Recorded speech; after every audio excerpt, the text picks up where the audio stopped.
নাহমাদুহু ওয়া নুসাল্লি আলা রাসূলিল কারীম। সম্মানিত আশিক রাসূলেরা, আপনারা আমার সালাম গ্রহণ করুন।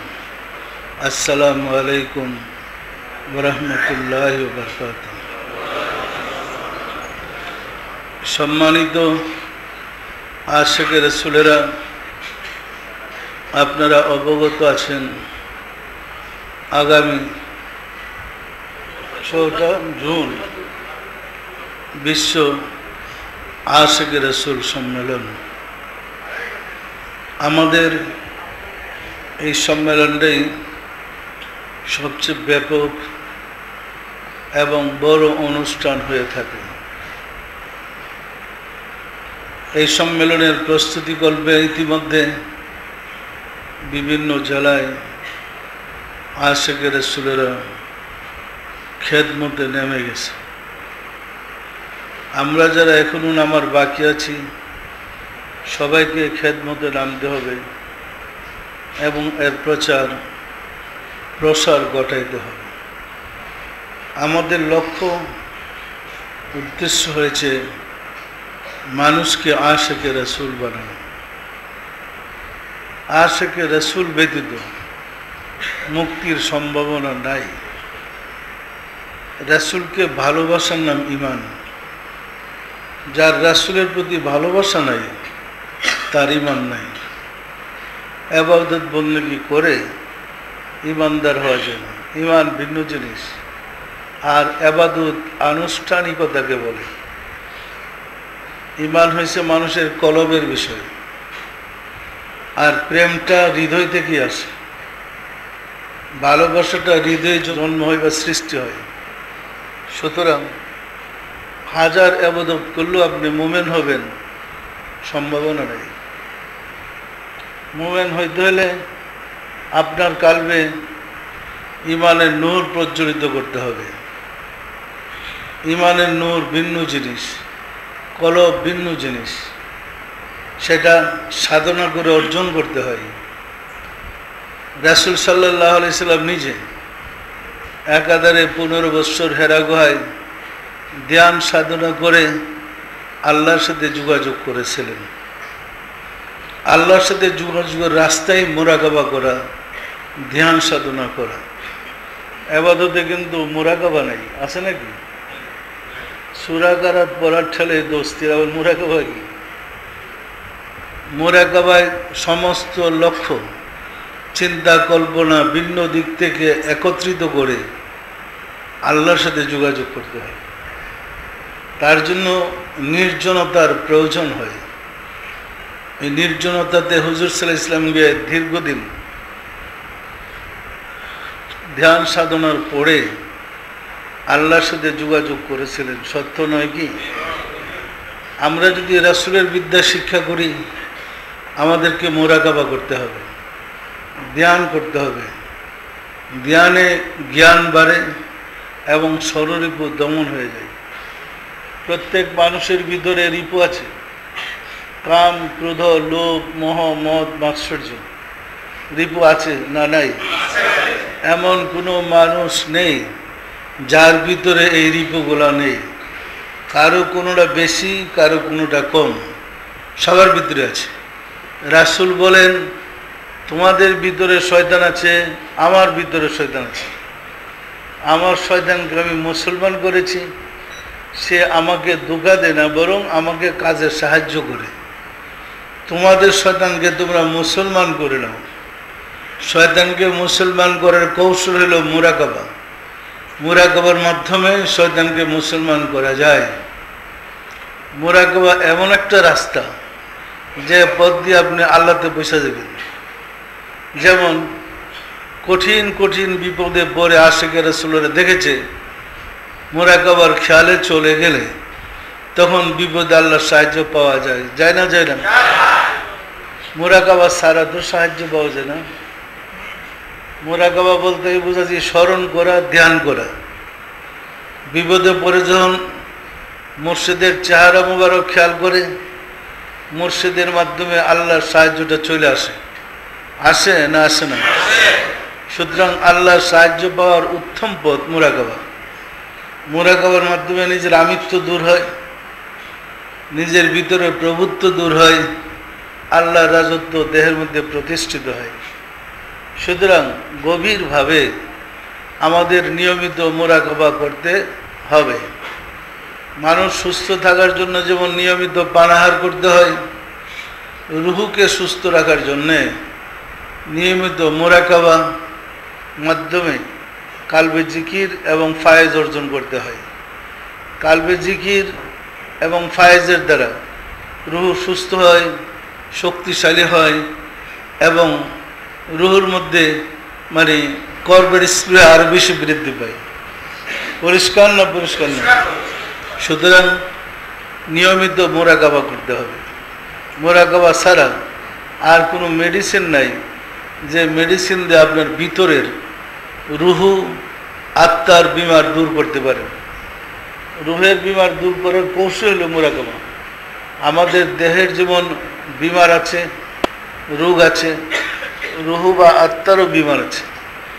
আত্মা বা রুহের বিমার হয়েছে কাম, ক্রোধ, লোভ, মোহাম্মদ, মাসুজ, রিপুগুলা। এই রিপুগুলাই আত্মাকে অসুস্থ করে। মুরাকাবার দ্বারা রিপুগুলাকে দমন করতে হবে। এই রিপু সবগুলাই খারাপ মনে করেন না।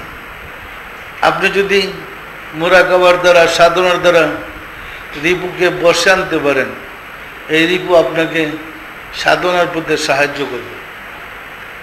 যেমন অসংযমী কাম খারাপ, কিন্তু কামকে যদি আপনি মুরাকাবার মাধ্যমে বসে আনতে পারেন, আল্লাহকে পাওয়ার প্রেম আপনার মধ্যে সৃষ্টি হবে। প্রেম কি খারাপ? যার কাম নাই তার প্রেমও নাই। অসংযমী হলে এটা কাম হয়ে যায়, আর সাধনা করে সংযমী করলে এটা প্রেম হয়ে যায়। আল্লাহকে পাওয়ার প্রেম। লোভ, অসংযমী লোভ, এটা ক্ষতির কারণ। কিন্তু মুরাকাবার মাধ্যমে লোভকে বসানতে পারলে সেই লোভটা আল্লাহকে পাওয়ার জন্য আপনাকে সাহায্য করবে। তখন দুনিয়ার পার্থিব সম্পদের লোভ নয়, লোভটা হবে আল্লাহকে পাওয়ার। আপনার মধ্যে লোভই যদি না থাকে, আল্লাহকে পাওয়ার লোভ সৃষ্টি হবে কিভাবে? পরিষ্কার? প্রতিটা রিপুরই একটা ভালো একটা মন্দ আছে। যেমন আপনি একটা গাড়ি কিনলেন, ঢাকা টু চট্টগ্রাম রোডে, বিশ্ব রোডে ছাড়লেন, এটা পূর্ব দিকে যেমন 120 কিলোমিটার যাইতে পারে, এটা ঘুরায় পশ্চিম দিকে লাগান, 120 কিলোমিটার যাইতে পারে। পারবে না? পারবে না। শুধু মুরাকাবার মাধ্যমে আপনার চলার পথটাকে ঘুরাই দেন, নফসের দিকে না দিয়ে রেখে রুহের দিকে আনেন, গতি কিন্তু একই চলবে। পরিষ্কার না? পরিষ্কার না? আমরা ধর্ম করি মোহাম্মদ ইসলাম। কার? এটা কার ধর্ম? বিশ্বাস হইতো আপনাদের? মোহাম্মদ ইসলাম করি বিধায় অসংখ্য আশিক রাসূলেরা মুরাকাবা করে, সাধনা করে রাসূলের দিদার লাভ করেছে। আরো হাজার হাজার পীর মুরিদ আছে। জিজ্ঞাসা করেন পীর সাহেব দেখা শেখে বইছেন এই রাসূলের সাথে? জিরো। এই কারবারই নেই। কি বুঝছেন না? এই কারবার জিরো। সুতরাং আমার একটা বদনাম আছে দেওয়ানবাগে, সুদালে রাসূলের কথা বলে। রাসূলকে ভালোবাসার নাম যদি ঈমান হয়, রাসূলকে মহব্বত করার নাম যদি ঈমান হয়, আপনি কার কথা বলবেন? এই বলার যে ঈমানের অংশ, ঈমানের মূল, বিশ্বাস হয় না? হয় না? যাগো ঈমান নাই হেরা কার কথা কইব? বেহেশতের কথা কইব। গেলে হুর পাইবেন, গেলমা পাইবেন, টিপ্পা টিপ্পা দিব, ভালোই তো। পরিষ্কার? আপনারা হুর চান না আল্লাহরে চান? আল্লাহকে চেতে হলে মোহাম্মদ ইসলামের বিকল্প আর কোনো পথ নাই। পরিষ্কার? সম্মানিত আশিক রাসূলেরা, একটা কথা আগে বলে নেই, আজকে বোধ মন্নান সাহেব বলেছেন, আমাদের এখানে নিয়ম হলো কোনো সমস্যা হলে আমরা আপনাদেরকে শিখাই দিয়ে মানত করি। মানত করার বলার একটা অর্থ আছে। আমাকে আবার জিজ্ঞেস করে, বাবা আপনি বলে দিন, আমি কি বলবো? আমি কিন্তু বলতে আগ্রহী না, আমার ইচ্ছাও না। আমি চাচ্ছি আপনি মোরাকাবা করে আপনার বিপদরা কি পরিমাণ মানত করলে দূর হবে ঠিক করে নেন। যদি মোরাকাবা করে একবার বিপদ দূর করতে পারেন মানত ঠিক করে, আপনার একটা ধারণা বা একটা শিক্ষা হয়ে যাবে যে কোনো সময় বিপদে পড়েন, আপনি ওইভাবে মোরাকাবায় খেয়ালে গিয়া মানতটা ঠিক করে নেন। এতে আপনার শিক্ষা হইল, বিপদ দূর হইল। ভালো না মন্দ বলেন তো? আর যদি আমি বলে দিই, এটা এমন হবে ছেলেরে বাপি নিচে সাঁতার শিখে দে, ছেলেকে বাবা তুমি সাঁতরাও, বাপি সাঁতরাও, নৌকা ডুবলে কি ছেলে বাঁচবো? এ তো ডুববে মরবে। সুতরাং আপনাদের এই ট্রেনিং শিখতে হবে, মুরাকাবার মাধ্যমে ফায়সালা শিখতে হবে, সমস্যার সমাধান খুঁজে বের করতে হবে, এবং আল্লাহ কি চায়, আল্লাহ রাসূলের কি ইচ্ছা, সব কিছু মুরাকাবার মাধ্যমে সমাধান পাবেন। এই রাস্তা যদি না শিখেন আপনি বিপদে বাঁচবেন কিভাবে? অনেক ক্ষেত্রে দেখা যায় আমি যখন মাজুব দেড়শো কলিদের গল্প করি, এরা পাগলের বেশে সদ্য বেশে শুনে চলে। আমাদের জাকির ভাইয়ের এই গল্প শুনে নেই, রাস্তা দিয়ে যাইতেছে দেখে ল্যাংটা যখন দু একটা মারফতি কথাবার্তা বললো, এর কলবের খবর নাই, কিছু দিয়া ফেলাইলো টাকা পয়সা, পকেটে যা আছে সব দিয়া লইল, মনে করছে কুতুব পেয়ে গেছে। আর এটা কুতুব না কুত্তা দেখতে না, কেউ দেখতে হবে না, বুঝতে হবে না? তো আপনার মিটারটা ধরলে তো বুঝবেন এটা কি। আপনার সাথে তো কলবটা আছি, আমি তো কলব জিন্দা করে দিয়েছি, আপনি এটা ফিট করেন, অর্থাৎ কলবে খেয়াল করেন, তখন দেখবেন যদি কুতুব হয় আপনার কলবটা ফালাইতে শুরু করবে ফায়েজে, আর ঘুরা ঘুরা মসজিদের চেহারাটা বাইসে আসবে, তো বুঝবেন যে এটা লাইনটা ঠিক আছে কি। আর যদি কুত্তা হয় তাহলে বুঝেন এটা আস্তে সবকটা বসা যাবে, দেখবেন যত খেয়াল করেন চলতেছে না। যদি বুঝতে না পারেন, কুত্তারে যদি কুতুব মনে করেন দেখবেন ইমান আমান গেছে। পরিষ্কার না? পরিষ্কার না? সাক্ষী দিবে আপনার অন্তর, আপনার কলব, আপনি কলবকে ঠিক করে নেন। কথাটা বলছি এই কারণে, উপরে শুরুতে আমরা সবাই মানুষ, আত্মার শুরুতে সবাই মানুষ নয়।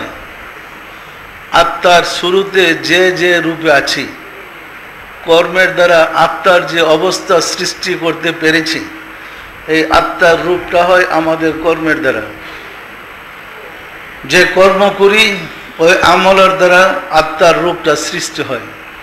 আত্মার কর্ম করতে করতে যদি আমরা আত্মার রূপে মানুষ হইতে না পারি, নফসকে মানুষ করতে না পারি, অন্য কোনো প্রাণীর রূপ থাকে, ওই অবস্থায় যদি মৃত্যু হয়, মান তাসাব্বাহা বিকওমিন ফাহুয়া মিনহুম, যে যার সাথে সম্পর্ক রাখে তার সাথে তার হাসর, তার সাথে তার নসর। পরিষ্কার? আপনারা মনে করেন যে পুনর্জন্ম ক্রিয়া ফলাইতেছি, বলবো যখন কোরআন থেকে আপনাদেরকে স্পষ্ট দলিল দিয়ে দেব। হিন্দু ধর্মে তো পুনর্জন্মের কথা বলে, মুসলমানরা এই কথাটাকে পূর্ণ উত্থান বলে, পুনর্জন্ম বলে না, পূর্ণ উত্থান বলে। কি বলে? হিন্দুরা কি বলে? পুনর্জন্ম। পূর্ণ উত্থান পুনর্জন্ম কি পার্থক্য? শব্দ, বাংলা দুইটা শব্দ, মূলে তো ঘটনা একটাই। আমরা আল্লাহ কোন পথে কিতাবের মধ্যে লিখে দিয়েছি, কোরআনের মধ্যে আসছে দুইটা ঘটনা।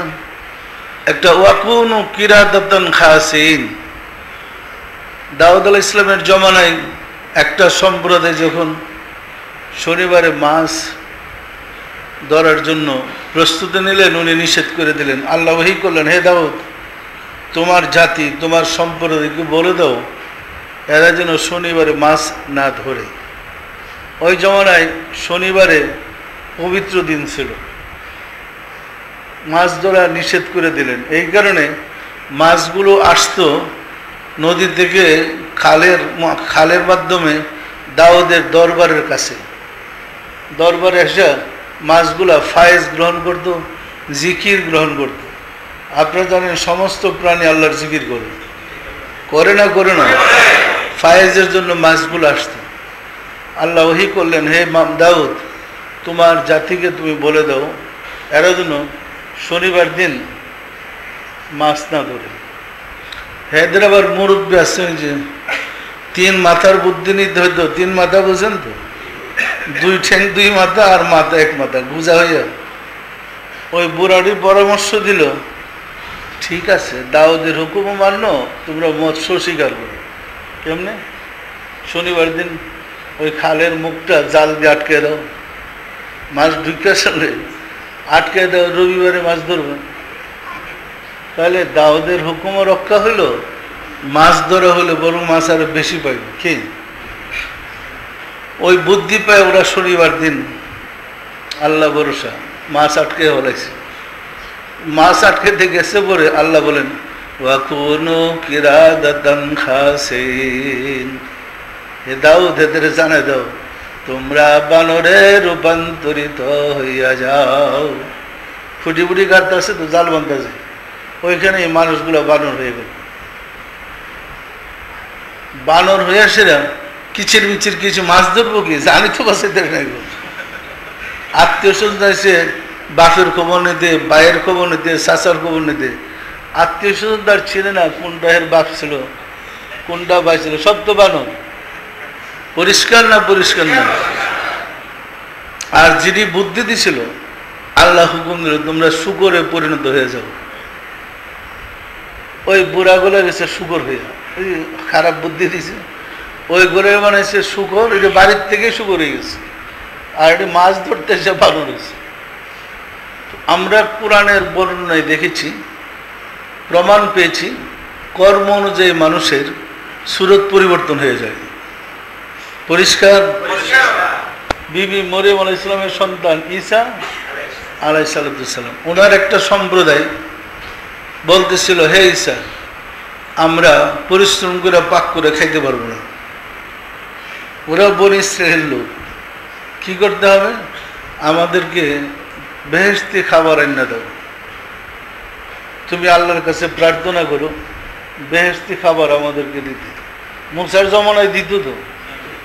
আর তুমিও তো আল্লাহর রাসূল, তুমি আল্লাহর পুত্র, তুমি তোমার বাপ আল্লাহরে বলো আমাকে খাবার এনে দিতে। ঈসা আলাইহিস সালাম প্রার্থনা করলেন, আল্লাহর পক্ষ থেকে একটা বোনা মাছ, বড় একটা বোনা মাছ, দস্তরখানের মধ্যে একটা ট্রে, বড় ট্রে দিয়ে একটা বোনা মাছ পাঠাইলেন, সাথে ওর মশলা দিয়ে দিয়েছে যাতে ভালো মতো খেতে পারে। আসছে পরে ওই দলটা আচ্ছা মতো খাইছে, 1300 লোক পেট বইরা মাছটা খাইছে। খাওয়ার পরে হজরত ঈসা আলাইহিস সালাম বললেন, হে মাছ তুমি জিন্দা হয়ে যাও। কাটাকুটাগুলো রয়েছে, আবার চেতা হয়ে গেল, হে মাছ তুমি মালিকের কাছে ফিরে যাও। অদৃশ্য হয়ে গেল মাছটা। এইগুলা মাছ খেয়ে বলতেছে কি, হ্যাঁ রে ঈশার মতো জাদুগির তোর দেখি নেই, এই দেখো জাদু দিয়ে মাছের না আমাদেরকে খাওয়াবে। 1300 লোক খাইছে একটা মাছ, মাছটা কতটুকু বিশাল না? আল্লাহ এদের এই কর্মে ঈসারে যখন জাদুগির বলছে অসন্তুষ্ট হলেন, তখন আল্লাহ ঘোষণা করলেন তোমরা শুকরে রূপান্তরিত হয়ে যাও। এই পুরা দলটা শুকর হয়ে গেল। তাহলে আমরা বললাম দাউদের জমানায়ও শুকর হয়েছে, বানর হয়েছে, ঈসা আলাইহিস সালামের জমানায় শুকর হয়েছে। বিষয়টা কোরআনের ঘটনা, পরিষ্কার? এরপরে আসেন হজরত আমিরুল মুমিনিন আবু বকর সিদ্দিক এবং হজরত উমরের খেলাফতকালে, দুইজনের খেলাফতকালে দুই সময়ের দুইটা ঘটনা। একটা গ্রুপ কাফেলা, ওইখানে তো ওরা কাফেলা বের করে ব্যবসা বাণিজ্য করতো। একটা কাফেলা ব্যবসার জন্য যাইতেছে, রাস্তায় গিয়ে একটা লোক হজরত আবু বকর সিদ্দিককে অশ্লীল গালিগালাজ করলো, খুব গালবন্ধ। সাথের লোক ডিবারের বসে তুমি বন্ধ করো না, গালিগালাজ করলে তোমার উপর বিপদ চাপবে। হে আর জাহাদ, আল্লাহর কিষান রাত্রে যখন শুয়ে রয়েছে কাফেলা এক জায়গায় থেমে, রাত্র গভীর হয়েছে, রাসূল সাল্লাল্লাহু আলাইহি ওয়াসাল্লাম স্বপ্নে দিলে, বেয়াদব আমি তোর সুরত পাল্টাই দেবো। আল্লাহ রাসূল স্বপ্নে এসে দেখা দিচ্ছে। মনে করেন রাসূলকে স্বপ্ন দিলে জান্নাতে যাবেন, এইরকম না। রাসূল এসে গালি দিলেও জান্নাতে যাবেন। আল্লাহ রাসূল গালি দিচ্ছে, বেয়াদব আমি তোর সুরত পাল্টাই দেবো। ঘুম থেকে উঠতে না উঠতে কাফেলা প্রস্তুত নিচ্ছে, গাট্টি গুট্টি বান্ধে আবার যাত্রা করবে। এর পায়ের থেকে পরিবর্তন শুরু হয়েছে, হইতে হইতে মুহূর্তে শুকর হয়ে গেছে। এখন কাফেলার লোকেরা মিললা ওরে পেঁচায় পচে মানে উটের পিঠে লইয়া গাঠটি করে লইয়া যেতেছে, সাথে লোকটারে ফালাইবে কোথায়। কতটুকু যাওয়ার পরে দেখলো জঙ্গলের শুকরের একটা জাত, জঙ্গলি শুকর, রশি মশি ছিঁড়া লাফাই করে দৌড়ে জাতের সাথে মিশে গেছে। পরিষ্কার। উমরের খেলাফতকালে একটা লোক উমরের গালিগালাজ করছিল। এরপরে রাত্রে স্বপ্ন দেখে আল্লাহ রসুল বলতে, তোর আমি সুরত পাল্টাই দেব। আমার সাহাবীদেরকে গালিগালাজ। পরের দিন সকাল হইতে না হইতে দেখেছে এর পায়ের থেকে সুরত পরিবর্তন হইতে হইতে মুহূর্তে বানর হয়ে গেছে। সাথীরা এখনো বিদায় হয় নাই, কাফেলাতে খাওয়া দাওয়া করতেছে, সকালে নাচতে। এমন সময় এক জাক বানর লাফালাফি করে আসতে, এর দল সেরা কে নাচতা নাচতা লাফাই গিয়ে বান্দরের সাথে মিশে গেছে। হাদিসটা এরকম, ওয়াকুনু কিরাদাতান খাসিন, ওটা কুরআনের আয়াত। হাদিসের মান তাসাব্বাহা বিকাউমিন ফাওয়া মিনহুম, যার সাথে ভিতরে যে চরিত্র আত্মার রূপে তাই। পরিষ্কার। এই চরিত্রটা আমাদের নিজের কর্ম। ওই বানর হইবার কাজ করছে, বানর বানাইছে। শুকর হওয়ার কাজ করছে, শুকর বানাইছে। এমনি তো আল্লাহ শুকর বানর বানায় নাই, বানাইছে নাকি? আমাদের কর্মের কারণে আমাদের আত্মার শুরুতে আমরা সবাই মানুষ না, কেউ শিয়াল, কেউ কুকুর, কেউ শুকর, কেউ বানর। আত্মার শুরুতে এক একজন এক এক রূপ। মুরাকাবা করে আমাদের সুরতের পরিবর্তন ঘটাইতে হবে। আর মুরাকাবা ছাড়া সুরতের পরিবর্তন হবে না। ভালো কর্ম ছাড়া সুরতের পরিবর্তন হওয়ার কোনো সুযোগ নাই। সুতরাং সবসময় চেষ্টা করবেন যে যত বেশি পারেন মুরাকাবা করেন। সম্ভব? সম্ভব। মুরাকাবা পাকে না পাকে, হালে বেহালে সবসময় করতে পারেন। গাড়িতে বসে অফিসে যাবেন, যে জাম পড়ছে রাস্তায়, অনেক সময় 1 ঘন্টা 1.5 ঘন্টা সময় লেগে যায়। আপনি তো অবসর এমন কোনো কাজ করতেছেন না, গাড়িতে বসে মুরাকাবা করেন। এই সময়টা তো আপনি আল্লাহর হুজুরে হাজির হইলেন। এই মুরাকাবার হালাতে থাকলে রাস্তায় গাড়ি অ্যাক্সিডেন্ট হলে আপনি মরতেছেন না, আল্লাহ আপনাকে সেভ করবে।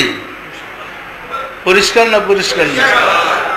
ওই রকম অফিসে গেছেন, আপনি খেয়ালে থাকেন, অফিসে কাজও করেন, আপনার মনটা লাগিয়ে রাখেন আল্লাহর দিকে। সম্ভব? সম্ভব না? সম্ভব না? মাঝে মাঝে কাজের ফাঁকে দেখেন কলপটা চলতেছে কিনা। রাত্রে বিছনায় শুইতে গেছেন, শোয়ার সময় মুরাকাবার হালাতে শুয়ে পড়েন। ঘুম ভাঙলে আবার যখন শুইতে যাবেন মুরাকাবার হালাতে শুন। তাহলে কেমন হলো সারা রাত্রে আপনি যখন আল্লাহর জিকিরি করলেন। পরিষ্কার না? পরিষ্কার না? করা সম্ভব না? সম্ভব না? সুতরাং অধিক মুরাকাবা করেন। মুরাকাবা করে আল্লাহকে পাইতে চেষ্টা করেন। আমরা আশিকে রাসূল, আমাদের কর্ম আশিকে রাসূলদের মতো হওয়া চাই। আশিকে রাসূলদের, আশিকে রাসূল বলতে দাড়ি টুপি জুব্বা পাগড়িকে বোঝায় না, রাসূলের প্রেমকে বোঝায়। যার হৃদয়ে যত বেশি রাসূলের প্রেম আছে সে তত বেশি রাসূলের নৈকট্য লাভ করেছে। পরিষ্কার? সম্মানিত আশিকে রাসূলেরা, সবসময় আমাদের সতর্ক থাকতে হবে আমরা যেন অধিক মুরাকাবা করি। মুরাকাবার দ্বারা আপনার দোষ ত্রুটি দূর হবে, খারাপ অভ্যাসগুলো দূর হয়ে যাবে। মুরাকাবার দ্বারা মুর্শিদের চরিত্র আপনার ভিতরে প্রবেশ করবে। মুরাকাবার দ্বারা আপনার ভিতরে প্রচুর ফায়েজ ওয়ারেদ হবে। আপনি আস্তে আস্তে ফায়েজ পেতে পেতে আল্লাহ পর্যন্ত বুঝতে পারবেন। আল্লাহতে পৌঁছার সিঁড়ি মোরাকাবা। সিঁড়ি ছাড়া 10 তলায় ওঠা যায় না, 3 তলায় উঠতে পারবেন না, সিঁড়ি বাইয়া আপনি 10 তলায় যান। মোরাকাবা হইল আল্লাহকে পাওয়ার সিঁড়ি, মোরাকাবার মাধ্যমে আল্লাহতে পৌঁছতে হবে। পরিষ্কার পরিষ্কার। এখন বিশ্ব আশিক রাসূল সম্মেলন আসতেছে, আমরা অনেক সময় আপনাদেরকে শিক্ষা দিই মোরাকাবার মাধ্যমে মানতটা ঠিক করে নেন। পাশাপাশি আরেকটা জিনিস শিক্ষা দেওয়া হয়, সেটা হচ্ছে পবিত্র কোরআনে আল্লাহ ঘোষণা করেছেন, হে রাসূল ওই ব্যক্তি মানত যদি আদায় টাইম মতো না করে তার বিরুদ্ধে আপনি যুদ্ধ ঘোষণা করেন। কি অবস্থা এটা বুঝেন? মান্যতের সম্পদের মালিক কে বলেন তো? মানত করা হয় কাকে সাক্ষী রেখে? এবং মান্যতের সম্পদরা পবিত্র, এটা হাদিয়া। দেখেন না, হান্না মান্যত করছে আমার পেটে যে সন্তান, এটা আল্লাহ তোমার নামে মানত করলাম, হয়েছে মেয়ে। আজকে তো হুজুরের মধ্যে কোনো ঘটনা বলছে, খুতবাই বলছে না, মেয়ে হয়েছে পরে উনি আর হান্নার কথাবার্তা বলে না। কি মানত করছি পেটের সন্তান, তো মেয়ে, মেয়ে আবার আল্লাহর করে সেবা করবো কি? আল্লাহ বলেন, হে হান্না তুমি মানত আদায় করো। ইয়া আল্লাহ, এই যে আমার সন্তান মেয়ে, আল্লাহ বলে আমি জানি না ছেলে না মেয়ে, মানত আদায় করো। লাগাইছে একটা ধমক। দেখেন এই মান্যতের মেয়ে দিয়া আল্লাহর একটা মহাশক্তির আধার তিনি এটা প্রমাণ করলেন। কেমনে? পিতা ছাড়া এই মান্যতের মেয়ের ঘরে সন্তান জন্ম দিয়ে প্রমাণ করলেন, আদমকে যেমন আমি পিতা মাতা ছাড়া সৃষ্টি করেছি, ঈসা আলাইহিস সালামকে পিতা ছাড়া মায়ের কোলে জন্ম দিয়েছি। বিষয়টা কি পরিষ্কার? আল্লাহর আরেকটা মহাগুণ এই মান্যতের মেয়ের দ্বারা প্রকাশ করলেন। এবং মান্যতের মেয়েটার সম্বন্ধে আল্লাহ বলছে উনি পবিত্র। বিবি মরিয়ম আলাইহিস সালামের কথা বলছেন উনি পবিত্র। মানে কোরআনে যেসব কথাবার্তা বলে বোঝা মুশকিল। আল্লাহ বলেন আমি নিজে পূর্ণ মানব রূপ ধারণ করে বিবি মরিয়মের পেটে নিঃশ্বাসের সাথে ঢুকে গেলাম। কি বললেন? বিবি মরিয়মকে বলল তুমি সন্তানের মাতা হবা। মরিয়ম তখন গোসলখানায় ছিল। সে বলে কিভাবে? আমাকে তো কোনো পুরুষ স্পর্শ করে নাই। উনি আবার উন্না টানতেছে, আর একটা পুরুষ সামনে দাঁড়ানো তো। ভেতর জানেন এটা যে স্বয়ং রাব্বুল আলামিন উন্না টানতেছে। তখন বলতেছে কিভাবে? আমাকে তো কোনো পুরুষ স্পর্শ। হ্যাঁ এইভাবে। কোন ফায়া কোন হয়ে যাও, হয়ে গেছে। সন্তান হতে 9 মাস 10 মাস সময় লাগে তো। তখন আল্লাহ নিজে বিবি মরিয়মের শ্বাস প্রশ্বাসের সাথে পেটের ভিতরে ঢুকে গেল। ঢুকতে ঢুকতে 10 মাসের বাচ্চা পেটে হয়ে গেল। মুহূর্তে সন্তান ডেলিভারি হয়ে গেল। ডেলিভারি হয়ে বাচ্চা কথা বলতে শুরু করল। পরিষ্কার না পরিষ্কার না? এ হলো আপনাদের কোরআনের বাণী। এখন যদি অন্যরকম সন্তান হইত তাহলে কোন ফায়া কোন দ্বারা সন্তান হইল? হয় নাকি? আমরা দেখছি সৃষ্টির পদ্ধতিটা কোরআনে যেটা আসছে, আদম আলাইহিস সালামকে মাটি দেয়া, কাদা মাটি দেয়া একটা মূর্তি বানাইছে। আল্লাহ বলে আমি নিজের হাতে বানাইছি। তাহলে আল্লাহর হাত আছে যে হাত দিয়ে আদমের মূর্তিটা বানাইছে। বানানোর পরে 40 দিন রুদ্রের তাপে শুকাইছে। যে 40 দিন শুকিয়ে টনটনা মাটি হয়েছে। এরপরে আল্লাহ বলেন আমার রুহু হতে রুহু আদমের ভিতরে ফু দিয়ে ঢুকাই দিলাম। রুহু প্রবেশ করছে পরে আদম নৈরা চড়ে পড়ছে। এনার মূর্তি নাই, মানুষ হয়ে গেছে। হুকুম দেওয়ার সাথে সাথে আদম ওইটা বৈশা পড়ছে এবং দাঁড়িয়ে গেল। ওই রকম ঈসা আলাইহিস সালামের মাকে হুকুম দেওয়ার সাথে সাথে ভিতরে গিয়া সন্তান হয়ে গেল। কিসের 10 মাস? আল্লাহর 10 সময়ের প্রয়োজন নাই। পরিষ্কার না পরিষ্কার না? অতীতের ঘটনা যদি কোরআন থেকে দেখেন তো বুঝতে পারবেন যে ধর্মটা কত সুন্দর আর আল্লাহ কত দয়ালু। মুহাম্মদ ইসলামের শিক্ষাটার মধ্যে ও যে কথা বলতেছেন, মানত যেমন পবিত্র এটার ফজিলত পবিত্র। গতকালে শুনে খুশি হবেন, আমাদের একটা মহিলা জাকের গতকালকে আসছিল আমাদের বাসায়। সবসময় তো আসে, 400-500-600 লোক তো ডেলি আসে। তো একটা মহিলা 3 বাচ্চা নিয়ে আসে। মহিলার বিয়ে হয়েছে 11 বছর, স্বামী এখন তারা দেখতে পারে না, বাচ্চা দিতে পারে না। স্বামী আরেকটা বিয়ার পায়তারা করতেছে। মেয়ে লোক কিন্তু সতীন কাঁধে নিতে চায় না, মহিলার কান্দা গাড়ি। তো মহিলার বাবা বলল, সে আবার দেওয়ানবাগির মরিদ, মা তুমি এক কাজ করো, বাবার দরবারে একটু মানত করো। 2000 টাকা মানত করছে। পরে ওই মাসেই বাচ্চা পেটে রয়েছে, কিন্তু বাচ্চা হয়েছে 3টা, 2টা মেয়ে 1টা ছেলে। গতকালকে বাচ্চা নিয়ে আসছে, 2 মাসের বয়স, বেশ টনকি বাচ্চাগুলো। আমি দেখলাম, আমার তাকে দেখতেছে একরকম চেহারা, 3টা বাচ্চা। বাচ্চা 11 বছর যাবৎ হয় না, মানত করলো 2000 টাকা, বাচ্চা গেছে 3টা হয়। কেউ এটা মানতের বরকত আছে না নাই? সবসময় কিন্তু আমাদেরকে মানতের সাহায্য করতেছে না বিধান হলো মানতের উপকার হলে সাথে সাথে মানত আদায় করেন। আমাদের ডাক্তারের নিয়মে, আপনি অসুস্থ হয়েছেন, হসপিটাল যান, প্রেসক্রিপশন একটা ধরাই দিল, ওষুধ কিনা দিন, প্রেসক্রিপশন লিখে দিচ্ছে, ফি দেন, খেয়ে। রোগী হয়তো স্যালাইন খুলে ফেলাইছেন, মরে গেছে, কিন্তু হিটার পয়সা দেন, রোগী নাই জিন্দে, কিন্তু আপনার পয়সা একটু মাফ নাই, টাকা দেওয়া লাগবে না।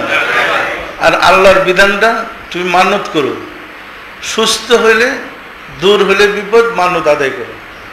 তো নির্দিষ্ট সময়ে মানত আদায় না করলে কঠিন বিপদ চেপে যায়। সুতরাং আপনাদের জানা মতো যত আশিকে রাসূল আছে সবাইকে সতর্ক করে দিবেন, যাদের মানত কাজ হয়েছে অবশ্যই যেন সম্মেলনে আগে মানত আদায় করে ফেলে।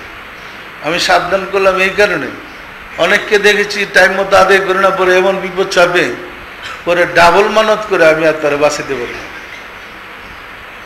পরিষ্কার না? সুতরাং প্রত্যেকেই যার যার চ্যানেলে মানব সম্বন্ধে অবগত করবেন সম্মেলনের। আর সম্মেলনের দাওয়াতের কাজ করেন, যে যেভাবে পারেন খেদমত করেন। মোহাম্মদ ইসলাম আর এজিদ ইসলামের পার্থক্য আছে? কিছু পার্থক্য বলবো। আমি এজিদের চক্রান্তে মোহাম্মদ ইসলামে লিখছি, মোহাম্মদ ইসলাম এজিদ ইসলাম পার্থক্য। আবার নতুন কিছু পার্থক্য বলবো, বললে আপনি বুঝতে পারবেন কি পার্থক্যটা। এজিদ ইসলাম হলো, আপনি যদি 1 ওয়াক্ত নামাজ ছেড়ে দেন ইচ্ছা করে, কাজে করেন, 80 হুকবা জাহান নামে জ্বলতে হবে। 80 হুকবা কতদিন? 84 বছর। আমার আর হিসাবে কুলাইতেছে না, বুঝছেন না? কতদিন জানে জাহান নামে জ্বলবেন। এটা হলো এজিদ ইসলাম, এই নমুনা। আর মোহাম্মদ ইসলামের কথা শুনেন, 2-1টা বলি, তাহলে পার্থক্যটা বুঝতে পারবেন। আল্লাহ বলেন, হালমিম মাজিদ, বিচার নিকাশ শেষ হওয়ার পরে জাহান্নামীদেরকে জাহান্নামে দেওয়া হবে, জান্নাতীদেরকে জান্নাতে দেওয়া হবে। একটা মানুষও জান্নাত জাহান্নাম ছাড়া থাকবে না। অনেক ভালোবেসে মানুষকে সৃষ্টি করছেন, তো তার ভালোবাসার লোকগুলা জাহান্নামী। কষ্ট লাগবে না? উনি যাবে জাহান্নামে। জাহান্নামে গিয়া জাহান্নামকে বলবে, হে জাহান্নাম, তুমি পরিপূর্ণ হয়েছো কি? হালমিম মাজিদ। জাহান্নাম বলবে, আরো আছে কি? তখন রাব্বুল আলামিন তার ডাইন কদম মুবারক জাহান্নামে প্রবেশ করে দিবেন। রাব্বুল আলামিনের কদম যদি জাহান্নামের ভিতরে প্রবেশ করান, নিজে প্রবেশ করেন, এটা জাহান্নাম থাকবে না জান্নাত হয়ে যাবে? এটা হলো মোহাম্মদ ইসলাম। আল্লাহর দয়াটা কত বেশি এটা উনি দেখাচ্ছেন। অন্যত্র রাসূল বলেন, আল্লাহর কসম, যার হাতে আমার প্রাণ, এই কথাগুলো রাসূল বলতেছেন হাদিসে। হিসাব নিকাশের পরে চির জাহান্নামীদেরকে জাহান্নামে দেওয়া শেষ, জান্নাতীদেরকে জান্নাতে দেওয়া শেষ। 7টা জাহান্নাম ভরপুর। রাসূল বলেন, আল্লাহর ডাইন হাত এবং বাম হাত, 2টা হাত আছে, এক হাতে 7 আসমান জমিন গুটাইয়া মুষ্টির ভিতরে রাখতে পারেন, আর বাম হাতে 7 জমিনকে গুটাইয়া মুষ্টির ভিতরে রাখতে পারেন।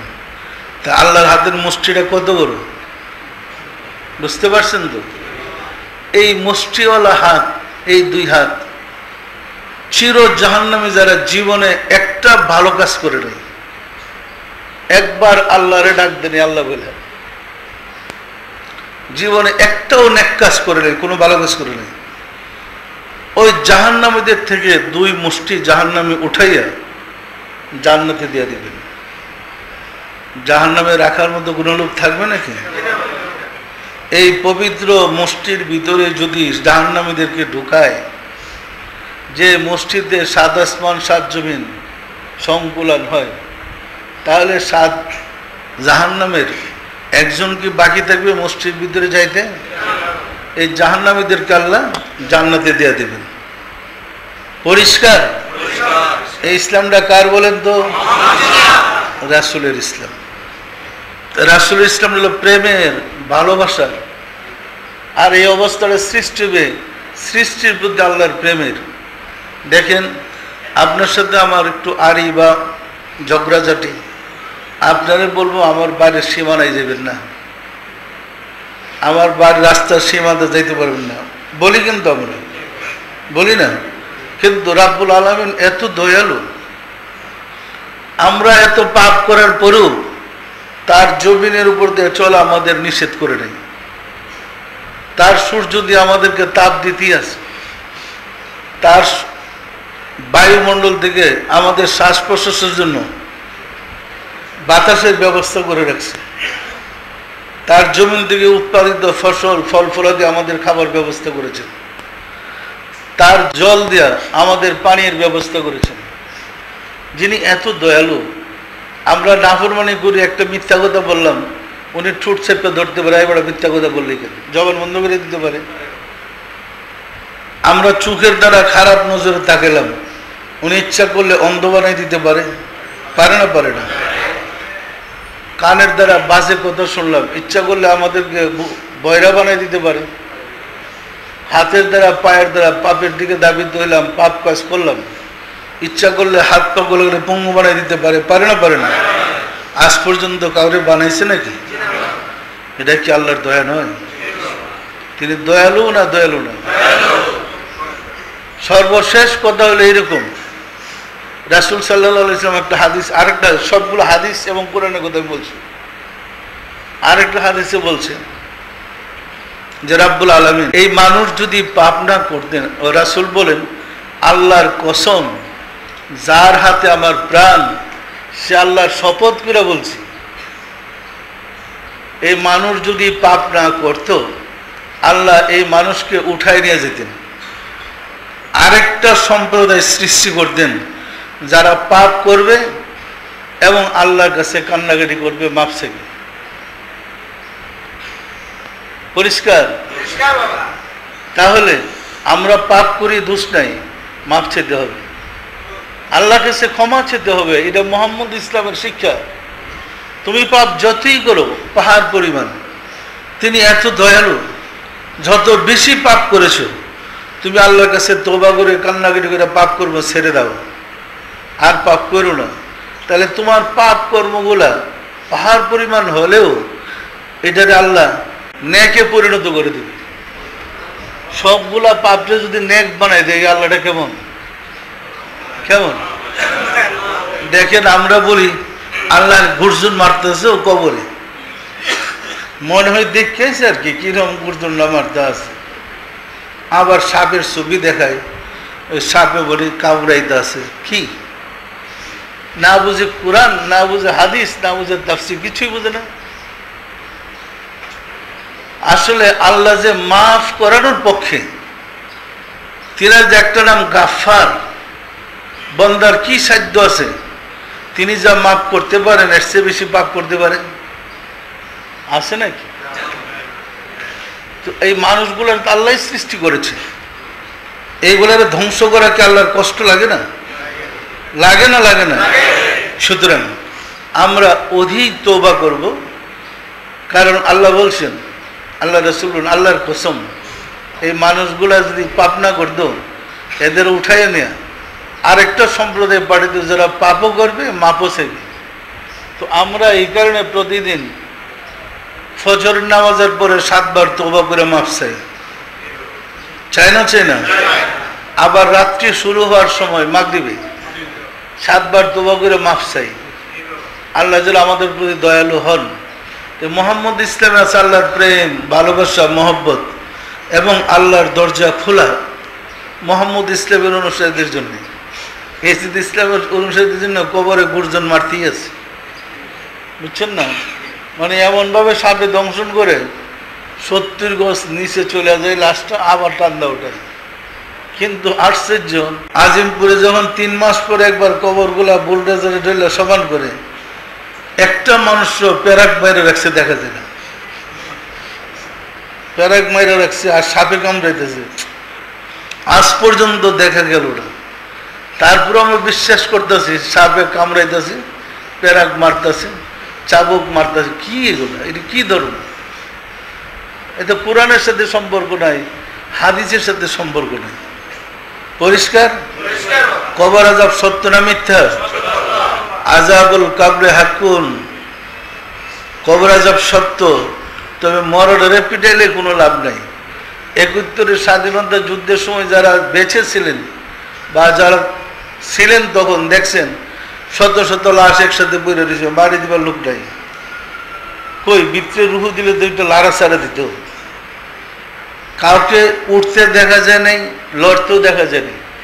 পচ্চা গল্লা শুকুনে খাইছে, কাকে খাইছে, কুকুরে খাইছে, খাইছে না খাই নাই? তো রুহু ভিতরে দিলে সওয়াল জবাব করলে নরসায় করতো না। তার মানে কবরে কিছু হয় না। আলবে বারজাখ, বারজাখ মানে চোখের আড়ালে, পর্দার আড়ালে শাস্তিটা হয়, খালি চোখে দেখা যায় না। পর্দার আড়ালে কিরকম শাস্তিটা? আমাদের কর্ম অনুযায়ী যে রূপান্তরিত হয়ে যায়, রূপের পরিবর্তন হয়ে যায়। যেমন বানরের কাজ করছে বানর, শুকরের কাজ করছে শুকর, মানব জাতি মানব কুল হারিয়ে ফেলছে। শুকর আর কুকুরের কি দাম আছে? বানরের মূল্য আছে? মানুষ আর বানর কি এক হইল? আমাদের কর্মের কারণে আত্মার পরিবর্তন হয়ে যাবে, রূপের পরিবর্তন হয়ে যাবে। পরিষ্কার? কবরের ভিতরে শাস্তি নয়, শাস্তিটা কবরে যাবে চোখের আড়ালে, আমরা খালি চোখে দেখতে পাই না। অনেকেই পিতা মাতা ইন্তেকাল করছে, হয়তো ভালো কাজ করে নাই, মৃত্যুর পরে দেখে তার পিতার খুব কষ্ট হইতেছে, এরকম স্বপ্নেও দেখে। কষ্টটা কিসের? তার রুহু বা আত্মার, তার ওই ব্যক্তিত্ব না। ব্যক্তিত্ব পচ্চা করলে শেষ হয়ে গেছে। পরিষ্কার না? পরিষ্কার না? সুতরাং আমাদের পরিবর্তন ঘটে দেবে চিন্তার চেতনার, চিন্তা চেতনার পরিবর্তন ঘটে আমাদের তৈরি করে দেবে যে আমরা আত্মার রূপে মানুষ হতে চাই। আপনারা জানেন মৃত্যুর পরে রুহুটা ইল্লিন অথবা সিজ্জিনে যাবে। হুজুরা বলে না, কোথায় যাবে? ইল্লিন এবং সিজ্জিনে। যে ভালো কাজ করে তার রুহুটা যাবে শান্তিময় স্থানে, আর যে মন্দ কাজ করে তার রুহুটা যাবে দুঃখময় স্থানে। তাহলে দুঃখময় স্থানটি তো জাহান্নাম বলে, শান্তিময় স্থানটি তো বেহেশত বলে। আদমের জমানায় একটা লোক পাপ করলো, এত বছর তারে হাজতে জেলে খাড়াইতেছে, কিয়ামত হওয়ার পর তারে হিসাব করে নিবে কি? এই তুমি যেদিন কিয়ামতের দিন যে লোকটা মারা গেল নাফরমানি করে, আর এই 1,00,00,000 বছর যে লোকটা নাফরমানি করে জেল খাটতে আছে, যে বিচার তো দেখা গেলে বেকায়দার বিচার হয়ে যায়। সুতরাং মৃত্যুর সাথে সাথে কেউ ইল্লিন, কেউ সিজ্জিনে যাবে। কোরআনটা বুঝতে চেষ্টা করেন। আল্লাহ রাসূল বলেন, আল্লাহর কসম, যার হাতে আমার প্রাণ, কোরআনের জাহের আছে, কোরআনের বাতেন আছে। যে কোরআনের বাতেন বুঝে না, সে জাহান নিয়ে টানা হেঁচড়া করতেছে, ফতোয়াবাজি করতেছে। কোরআনের বাতেন না বুঝলে, আল্লাহ যে প্রেমময়, আল্লাহর আসমাউল হুসনা 99টা গুণবাচক নাম আছে, আছে না নাই? তোর মধ্যে আপনারা শুনলে খুশি হবেন, একটা মাত্র নাম কাহার। কাহার শব্দের অর্থ মহাবিধ্বংসী। আল্লাহ কাহার নাম যদি না থাকে, কিয়ামত হইত না। কাহার নাম না থাকলে ফেরাউনের দল নদীতে ডুববা মরতো না। জাহান্নাম না থাকলে আপনার ওই মুসা আলাইহিস সালামের অবাধ্য সম্প্রদায়কে যে ধ্বংস করছে, এবং প্রত্যেক নবীদের জমানায় অবাধ্য সম্প্রদায়কে আল্লাহ যে ধ্বংস করেছে, এটা কাহার ইশানে। আর 98টাই গুণবাচক নাম। তিনি দয়ালু, দয়াময়, ক্ষমাশীল, সাত্তার, জব্বার, খালেক, মালেক, রিজিক দাতা, এরকম আরো 98টা গুণ আছে। একটা গুণ তিনি বিচারে কঠোর, আর বাকি 98টা গুণই তো তিনি দয়ালু, দয়াময়। তাহলে আমরা কোরআনের জ্ঞান না থাকার কারণে, এলমুল কালবের জ্ঞান না থাকার কারণে আমরা শুধু ওই একটারে দিয়েই আশি হোক বা জাহান্নামে জ্বলতেছে, কবরে গুরজন পিটাপাটি করতেছে, মারতেছে, এই দাম দেয় আছে। এখন আমি যে কোরআন এবং হাদিসের যে কথাগুলো বললাম, ঘটনাগুলো যে ঘটছে, সবগুলো কোরআন এবং হাদিসের কথা, পরিষ্কার। এখন মুহাম্মদ ইসলাম যে প্রেমের বুঝেন, সুতরাং আল্লাহর চেয়ে বড় বন্ধু আপনাদের কেউ নেই। সকল সময় সকলের বন্ধু তিনি, কেবল আল্লাহ এই বিশ্বপতি যিনি, সকল সময় সকলের বন্ধু তিনি। একটা কত কবিতা আছে না, আল্লাহ সবসময় আপনার বন্ধু। দেখেন আমরা যখন তাফসীর করতে গেলাম, আল্লাহ কি কি গুণ আছে বাইর করছি, তো বাইর করতে গিয়ে দেখি আল্লাহ বলে সকল মানুষ আমার বন্ধু। মানে আমার হুজুররা তো পায়ে বসে আমার, যাদের নিয়ে তাফসীর করতেছে, ভাই কাফেরেরও বন্ধু আল্লাহ, মুনাফিকেরও আল্লাহ বন্ধু। এখন এটার জবাবটা কি গন্ধ? কেউ সহজ জবাবটা যে আল্লাহ বলতেছে আমি সকলের বন্ধু। কাফের আছে, মুনাফিক আছে, বিধর্মী আছে, ইহুদি আছে, নাসার আছে, আল্লাহ বলে আমি সকলের বন্ধু। এখন হুজুরা বলতেছে এটার ব্যাখ্যাটা বলে, কঠিন না সহজ? মানে বেকায়দা অবস্থা। তো আমার আল্লাহটা তো অনেক ভালো, আবার মনে মনে বইরা দেয় সব মানুষের ভিতরে আমি আছি। ইহুদি, নাসারা, খ্রিস্টান, বৌদ্ধ, শয়তান, কাফের, বিধর্মী, সব সব মানুষের ভিতরে রুহু আছে না নাই? আল্লাহ বলে এটা আমার রুহু। এমন মানুষ আছে নাকি রুহু ছাড়া? তাহলে এই রুহুটা আল্লাহ বলে আমার রুহু থেকে রুহু ফিকা দিছি, এই রুহুটা আল্লাহ নিজে। তো সব মানুষের ভিতরে রুহুটা আছে। এখন ওই মানুষটা যখন চোখে দেখতে চায়, আল্লাহ তাকে দেখতে সাহায্য করে না করে না? কানে শুনতে চাই, আল্লাহ তাকে সাহায্য করে না করে না? মুখে কথা বলতে চাই, আল্লাহ তাকে সাহায্য করে না করে না? পায়ে চলতে চাই, আল্লাহ তাকে সাহায্য করে না করে না? আল্লাহ কেমন বন্ধু দেখেন, সর্বক্ষণে সর্বস্থানে সবসময় রুহুটা ওই দেহটার ভিতরে আছে। মৃত্যুর পরে যখন মানব জীবনের অবসান ঘটবে, রুহুটা এখান থেকে বিচ্ছিন্ন হয়ে আল্লাহর কাছে চলে যাবে, আর দেহটা লাশ হয়ে পড়ে থাকবে।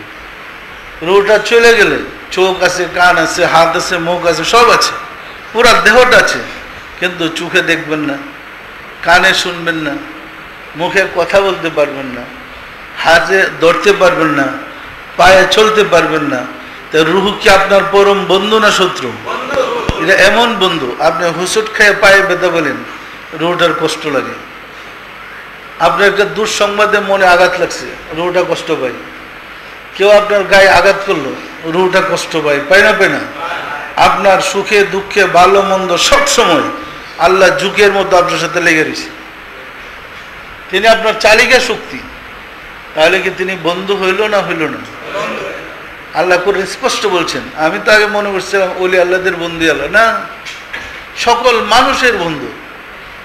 যেমন কুরআনে বলছে ইন্নাশ শাইতানা লিল ইনসানি আদুউম মুবিন, শয়তান মানুষের প্রকাশ্য।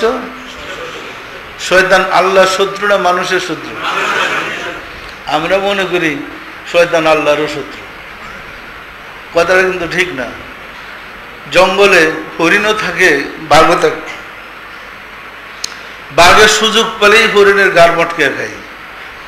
হরিণের শত্রু হইল বাঘ। মূলত বাঘ কি আল্লাহরও শত্রু? বাঘকে কে বানাইছে? তো বাঘের খাদ্য আল্লাহ দিতে হবে না? পরিষ্কার না পরিষ্কার না? সুতরাং বিশ্বাস রাখেন প্রত্যেকের ভিতরে আল্লাহ আছে। এই আল্লাহরে ফাঁকি দিতে চেষ্টা করে নাও। কোরআন স্পষ্ট আছে, হয়তো আমাদের দেরি হয়ে যাচ্ছে তাফসীর করতে, এটা এত ব্যাপক কুল কিনারা পাইতেছে না, আগাইতে যাই পাশে যাই, এত বেশি রহস্য বেরিয়েছে। হাসরের দিন সব রুহ গিয়া সারিবদ্ধভাবে আল্লাহর সামনে দাঁড়াবে। দাঁড়ানোর পরে আল্লাহ যখন অনুমতি দিবে তখন রুহগুলার জবান খুলবে, কথা বলতে শুরু করবে। হ্যাঁ, তোমার কি সংবাদ বলো? রুহগুলা বলো, দয়াময় ইমুকের ছেলে ইমুকের ভিতরে আমাকে পাঠাইছিল, সে আমারে ব্যবহার করে এই নাফরমানি করেছে, এই পাপ করেছে। সাক্ষী দেওয়ার পরে বলবো, দয়াময় আমি তার জন্য তোমার কাছে সুপারিশ করলাম, তুমি তাকে দয়া করে মুক্তির ব্যবস্থা করে দাও। কেন? আমি 50, 60, 100 বছর তার ভিতরে ছিলাম।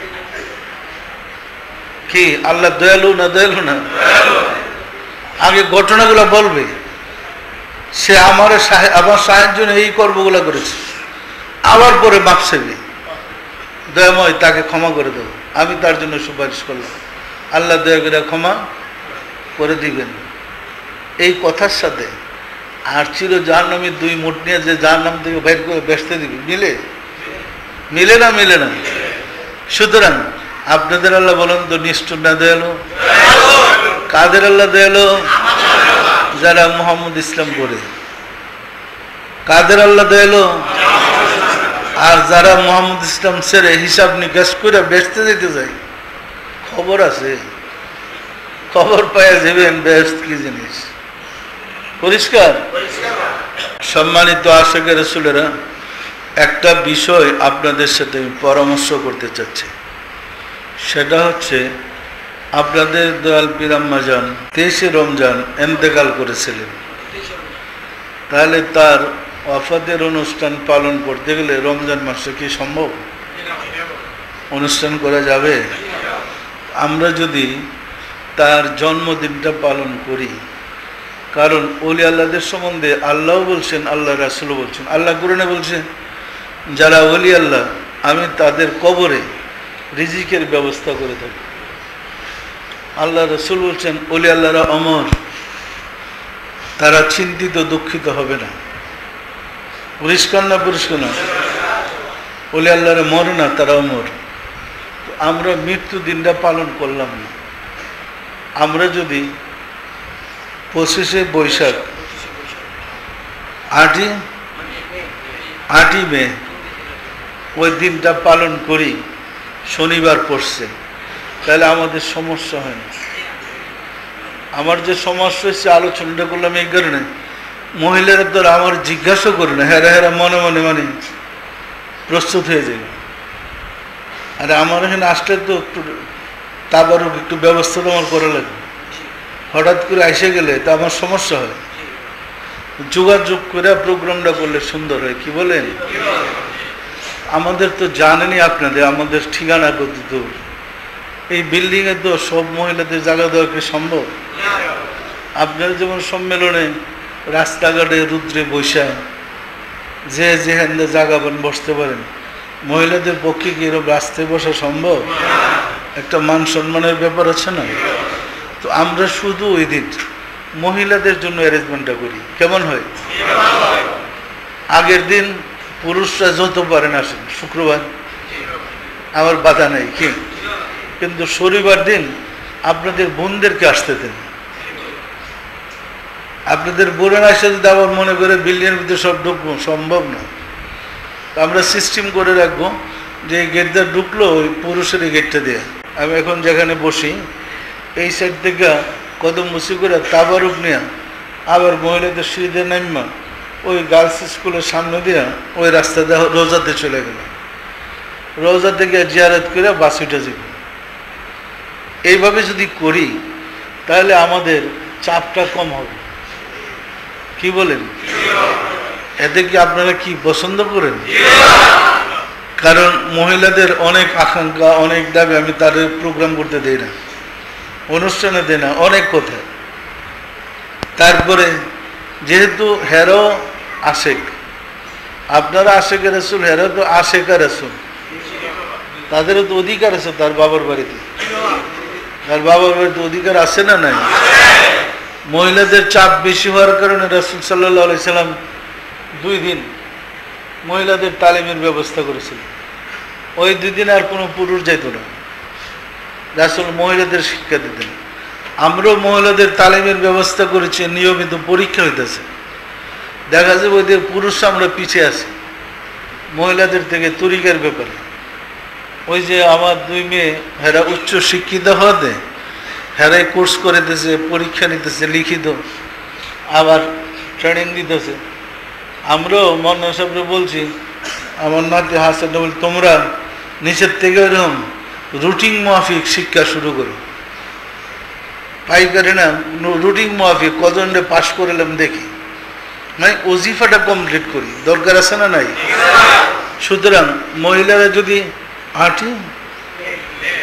8ই মে 25শে বৈশাখ অনুষ্ঠান করি তাহলে কোনো অসুবিধা হবে কি? আপনারা কি পছন্দ করেন এটা? এদের জন্য যদি ওই দিনটা রেখে দেয়, পুরুষরা ওই দিন আসবে, মহিলারা আসবে। তবে বাস রিজার্ভ নিয়ে আসলে বাসের সাথে 1-2জন পুরুষ আসবে, কিন্তু ওই দিনটা তাদের অনুষ্ঠান। পরিষ্কার না? পরিষ্কার না? তাহলে যার যার এলাকায় জানাই দিবেন যে আমরা ওয়াফাতের জন্য ফাতিহা করেছিলাম। আমরা দেখেছি ফাতিহা করতে গিয়ে, আপনাদের দয়াল মার ফাতিহা করতে গিয়ে পুরুষের চেয়ে মেয়ে লোকের সংখ্যা বেশি, মানে আমাদের হিমশিম খেতে হয়েছে। এই কারণে আগের থেকে যার যার এলাকায় জানাই দিয়ে আমাদেরকে ধারণা দিলে যে আমাদের এলাকা থেকে এত লোক হইতে পারে, তাহলে আমাদের অ্যারেঞ্জমেন্টটা করে সহজ। কি বলেন? সহজ না কঠিন? আগের থেকেই যার যার এলাকায় আলোচনা করে আমাদের অফিসে খবর জানাই দেন কত মহিলা হবে, আমরা কিভাবে অ্যারেঞ্জমেন্টটা করব, ঠিক আছে? আর আমরা যে রুটিন দেব এর বাহিরে যেন না চলে। যেমন আয়সা বৈশা রেস্ট নিয়ে আবার বয়ান শুনতে চাই, তাহলে তো আমরা জায়গা দিতে পারবো না। আমরা মদিনা এবং বাবে রহমত মিল্লা অনুষ্ঠানটা করব। এখান থেকে আসবে আপনার দয়ালবার ছবি, বড় ছবি আছে, লাইফ চার্জ কদম বসি করবে, আপনাদের বড় আপারা আছে ওনার কদম বসি করে তারপর ওখানে চলে যাবে মদিনায়, জিয়ারত করবে, এরপরে ওইখান থেকে বিদায়। চলবে কি? অনুষ্ঠান করলে চলবে? তাহলে যার যার এলাকায় জানাই দেন। কি বলেন? সম্মানিত আশিক রাসূলেরা, আসুন রাব্বুল আলামিনের সাহায্য চাই, তিনি যেন দয়া করে আমাদের জন্য তাকে পাওয়ার পথটা সহজ করে দেয়। আমিন। আউযু বিল্লাহি মিনাশ শাইতানির রাজিম। বিসমিল্লাহির রহমানির রহিম। আস্তাগফিরুল্লাহ রাব্বি মিন কুল্লি জামবিন ওয়া আতুবু ইলাইহি। আয় আল্লাহ, জীবন ভর নফসের খায়শে শয়তানের ফেরেবে যত প্রকার গুনাহ করিয়াছি, সমস্ত গুনাহ হইতে তোমার নিকট তওবা করিতেছি। আয় আল্লাহ, দয়া করিয়া আমার তওবা কবুল করো, আমার গুনাহ মাফ করো। লা ইলাহা ইল্লাল্লাহ মুহাম্মাদুর রাসূলুল্লাহ। সবাই দিলের হাতুড়ে বলেন আল্লাহুম্মা আমিন। আল্লাহুম্মা আমিন। ওগো দল মাওলা দল খুদা, কদম কাঙ্গাল ভিক্ষুকেরা বাবে রহমতে পবিত্র জুমার দিনে জুমার নামাজ পড়লাম, আজকের তালিম গ্রহণ করলাম, সবশেষে তোমার প্যারা হাবিবের শানে দুরূদ সালাম আর মিলাদ শরীফ পড়লাম। তওবা করে তোমার শাহী দরবারে জোরহাত করে মাফ চাই। জীবনে যত ভুল বেয়াদবি করেছি দয়া করে মাফ করে দাও, মাফ করে দাও রে মাওলা। আমাদের ভুল বেয়াদবিকে মাফ করে দাও, আমাদের ইবাদত গুলো কবুল করে নাও। এর ফজিলত পৌঁছে দাও তাজদার মদিনা সরকার দু আলম হযরত মুহাম্মদ মুস্তাফা আহমদ মুস্তাফা সাল্লাল্লাহু আলাইহি ওয়াসাল্লামের হুজুরে সওয়াব নজর পৌঁছাও। রাসূল পাক সাল্লাল্লাহু আলাইহি ওয়াসাল্লামের সম্মানিত পিতা মাতা, দাদা দাদি, নানা নানি, আল আওলাদ, আল আসহাব, আজওয়াজ মুতাহিরিন, আল বাইতিন, খুলাফায়ে রাশিদিন দের আরওয়াহ পাকের হুজুরে সব নজর পৌঁছাও। খাতুনে জান্নাত মা ফাতেমা রাদিয়াল্লাহু তাআলা আনহা, সাইয়েদিনা হযরত ইমাম হাসান, সাইয়েদিনা হযরত ইমাম হুসাইন রাদিয়াল্লাহু তাআলা আনহুমা, যারা দিন ইসলামের জন্য কারবালার প্রান্তরে শাহাদাত বরণ করে গেল রে মাওলা, দয়া করে তাদের আরওয়াহ পাকের হুজুরে সওয়াব নজর পৌঁছাও, সওয়াব নজর পৌঁছাও রে মাওলা। বাবা আদম আলাইহিস সালাতু ওয়াস সালাম হইতে রাসূল সাল্লাল্লাহু আলাইহি ওয়াসাল্লাম পর্যন্ত যত আম্বিয়া ইকরাম দারুল বাকায় তাশরীফ নিয়েছেন এবং তাদের পরিবার পরিজনদের আরওয়াহ পাকের হুজুরে সওয়াব নজর পড়ে মাওলা। আমার সহধর্মণি আশিকদের নয়নের মনে খাতুনে জান্নাত কুতুবুল আকতাব সাইয়েদা রাহমাতুল্লাহ আলাইহা হুজুরে সওয়াব নজর পড়ে মাওলা। পিরানে পীর দস্তগীর সুলতানুল মাশায়েখ সুলতান ইয়া মুজাদ্দাদ ইয়া তরিকার ইমাম শাহ চন্দ্রপুরী রহমাতুল্লাহ আলাইহি হুজুরে তার সহধর্মণি হযরত বড় মা রহমাতুল্লাহ আলাইহি হুজুরে সব নজর পড়ে মাওলা।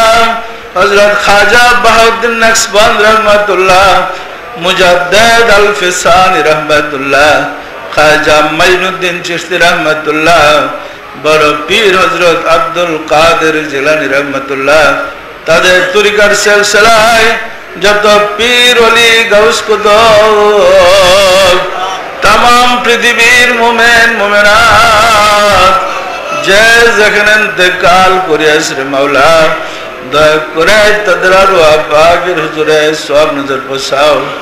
আমরা ভিক্ষুকেরা যারা তোমার শাহী দরবারে হাত উঠাইলাম, আমাদের আপন আপন গর্ভধারিণী মা জননী, জন্মদাতা পিতা, মহাবদ্র স্ত্রী, শ্রদ্ধা শ্বশুর শাশুড়ি, দাদা দাদি, নানা নানি, খালু খালা, ছেলে মেয়ে খেসাকরবা যে যেখানে ইন্তেকাল করিয়াছে রে মাওলা, দয়া করে তাদের আরওয়াহ পাকের হুজুরে সওয়াব নজর পৌঁছাও। আর যারা জগতের বুকে বেঁচে আছে তাদের প্রতি রহমত নাযিল করো মাওলা গো। ঘরে ঘরে আশিকে রাসূল বানায় দাও, আশিকে রাসূলদের বিপদ আপদ বালা মুসিবত অভাব অনটন দয়া করে দূর করে দাও মাওলা গো। বিশ্ব আশিকে রাসূল সম্মেলনের গোলামি করার সুযোগ করে দাও, আমরা যেন গোলামি করে নিজেদের মুক্তির ব্যবস্থা করতে পারি সুযোগ করে দাও, আমাদের মুনাজাত কবুল করে নাও। আমিন। লা ইলাহা ইল্লাল্লাহু মুহাম্মাদুর রাসূলুল্লাহ।